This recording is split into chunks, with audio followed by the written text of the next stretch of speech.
Proprioception is known as a human being's sense of body and its natural flow, which happens unconsciously on a day-to-day basis.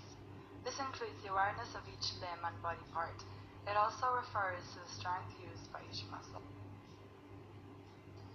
Dr. Oliver Sacks analysed a case study he called The Disembodied Lady and wrote about it. It refers to a woman named Christina who was generally healthy all her life and practiced numerous sports. One day Christina experienced abdominal pain and was found to have a spinal cord infection. As time passed before operation, everyone realised she could not pick up objects, stand appropriately, speak, or make facial expressions as she used to.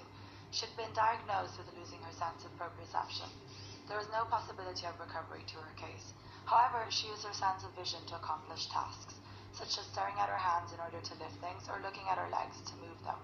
After a long rehab process, Christina managed to deal with her daily life activities, although she could never obtain her sense of proprioception again.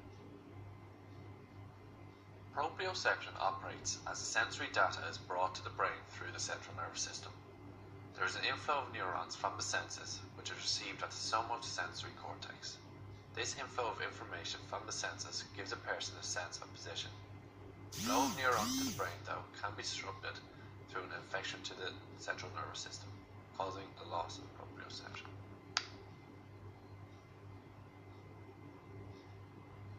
The loss of a person's proprioceptive senses would result in severe consequences to their daily lives.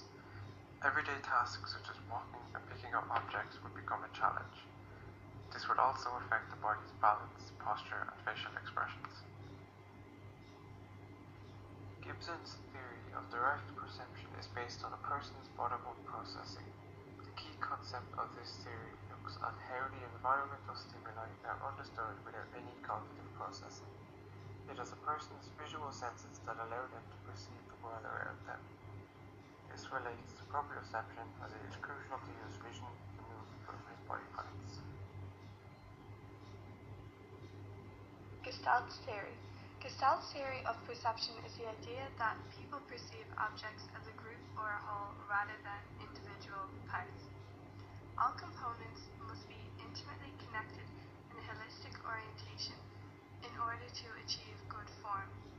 This good form is referred to as good pragnos. There are 4 grouping laws for this theory, which are similarity, proximity, continuity, and closure.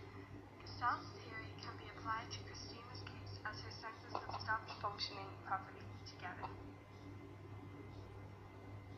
The top-down approach describes how perception is formed by using the previous knowledge stored in the brain and the inflow of sensory data. This previous knowledge can be generated from a personal history and their interacting with the visual information the brain is receiving, developing perception. In relation to a loss of proprioception, this theory explains that though the inflow of sensory data is disrupted, the perception can still be formed through the use of its visual sense and ability to recall the knowledge of how to, for example, pick up an item.